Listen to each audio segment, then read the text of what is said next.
Hello everyone, আসসালামু আলাইকুম। আশা করি আপনারা সবাই অনেক ভালো আছেন। আলহামদুলিল্লাহ আমি অনেক ভালো আছি। আপনাদের মধ্যে আমি একটা ভিডিও নিয়ে চলে আসলাম, সেটা অবশ্যই শপিং এর ভিডিও, কারণ সামনে ঈদ, এখন তো শপিং করতেই হবে। ধুয়ে নিচ্ছি আমি প্রথমে একটু চুল আঁচড়ে নিচ্ছি এবং আঁচড়ে বেঁধে নিব, মানে চুলগুলো আমার ভালো লাগে না। দেন তারপরে মুখটা ধুয়ে আসছি ফেস ওয়াশ দিয়ে, তারপরে মুখে একটু ময়শ্চারাইজার অ্যাপ্লাই করছি। দেন তারপরে হাত দিয়ে সুন্দর করে ময়শ্চারাইজ করে নিতে হবে। সাজুগুজু করতে করতে কারেন্ট চলে গেছিল মাঝখানে, তারপরে ফোনের ফ্ল্যাশ লাইট চালিয়ে আর কি সাজুগুজু করেছি।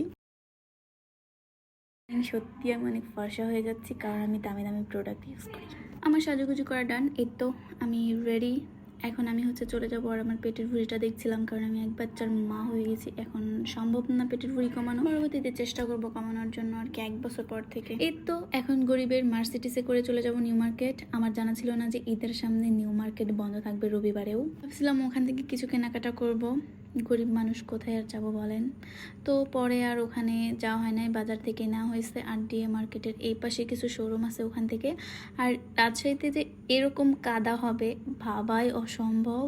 কদিন থেকে প্রচুর পরিমাণের বৃষ্টি হচ্ছে, রেগুলার ড্রেনের ময়লা উঠায় রাখছে। সামনে ঈদ, ড্রেন পরিষ্কার রাখা প্রয়োজন, এই জন্য এগুলো তুলে রাখছে, নিয়ে যাবে। বাট এত বৃষ্টি সেটা হয়তো সম্ভব হয় নাই আর কি। এখানে আবার জ্যামেও পড়ছিলাম, জ্যাম থেকে বের হলাম, এই তো খোলা আকাশের নিচে গরিবের মার্সিডিসে করে ঘুরছি। এটার কিন্তু ফিল অন্যরকম, সেটা শুধু আমার মনে হয়, কারণ আমি গরিব। এখানে যে একটা পিৎজার দোকান আছে সেটা আমি কখনো দেখি না, কারণ আমি এত গরিব যে বাইরে বের হই না। বাইরে বের হলে এগুলো চোখেই পড়ে না। ওই যে ছেলে পেলে খাচ্ছে, ওটা দেখা ছাড়া আমার আর কিছু করার নেই। 1 টাকা 2 টাকা করে জমাতে জমাতে যখন 1000 টাকা হবে, তখন আপনাদের দেখাই দেবো যে আমিও পিৎজার দোকানে যাই, আমি বড় লোক। কিন্তু আমার কেউ গরিব বলে কমেন্ট করবেন না, গরিবকে কখনো গরিব বলতে নাই। বলতে বলতে চলে আসলাম দোকানে এসে দেখতেছি যে হেভি হেভি গেঞ্জি। তো এবার আমার জন্য শপিং করা হচ্ছে না, শপিং করা হচ্ছে কুকুর জন্য, আমার কালাচানের জন্য। একটু চেক করে দেখছিলাম যে কাপড়গুলো কেমন, এবার কাপড় আর কেমনই হবে।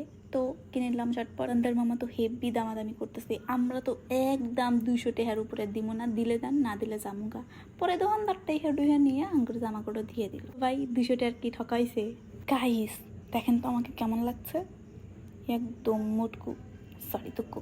এখন যাচ্ছি কাঁচা বাজারে। আজকে আমার জন্য কিছুই কেনা হয় নাই, আমার ডনের জন্য, মানে আমার বিড়ালের জন্য মাছ মাংস কিনতে হবে, এই জন্য ওদিকে যাচ্ছি। হঠাৎ আমার মনে পড়লো যে আমার বাসায় কিছু টুকিটাকি জিনিস নেওয়া দরকার, তো টুকিটাকি জিনিস আমি নিয়ে নিই। বাজারে ঢুকে দেখি তেমন মাছ মাংস কিছু নেই, শুধু বড় বড় মাছ, এগুলো আমার ডন খায় না। মাছ যেটা নিতে চাইলাম সেটা তো একদমই পেলাম না। আর একটা দোকান আছে, সেই দোকান থেকে আমি কখনোই মাছ নিই না, কারণ এই মানুষটাকে আমার ভালো লাগে না। তারপরেও দেখছিলাম যে মাছ পাওয়া যায় কিনা, কিন্তু না, একদমই মাছ পাওয়া গেল না। শুধু বড় বড় পাঙ্গাস, তারপর ইলিশ মাছ, এগুলাই ছিল।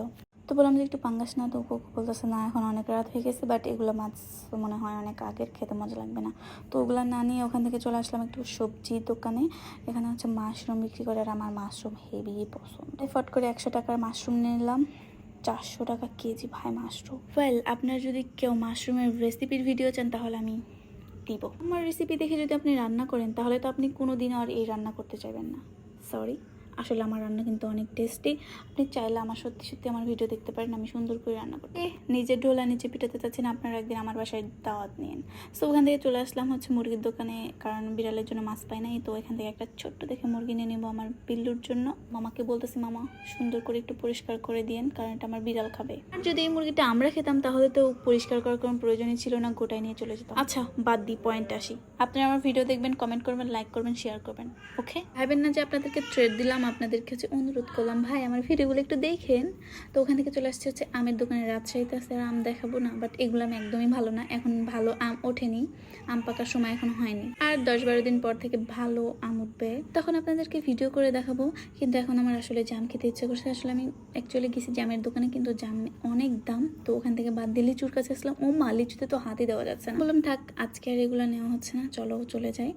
তো আজকে আমার দেখতেছি, মানে এটা গতকালের ভিডিও, আজকে এডিট করতেছি। আজকে দেখলাম যে আমার জন্য জাম নিয়ে আসছে, বাট লাভ। তো ওখান থেকে চলে এসে বলতেছি যে মিনা তো বাসে এসে, তো ওর জন্য কিছু নিয়ে যেতে, ভাবলাম যে একটু বার্গার নিয়ে যাই, তো আর কি আমরাও খাবো। তো 3টাই নিলাম, 3টা বার্গার নিলাম। এখানে বসে আছি, কোকোর সাথে গল্প করতেছি ফ্লাইওভারের নিচে। কোকোকে বলতেছি, কোকো তুমি ক্যান বিয়ে করলা, ক্যান প্রেম করলা, হাবি যাবি হ্যান ত্যান পাবলিকের মধ্যে।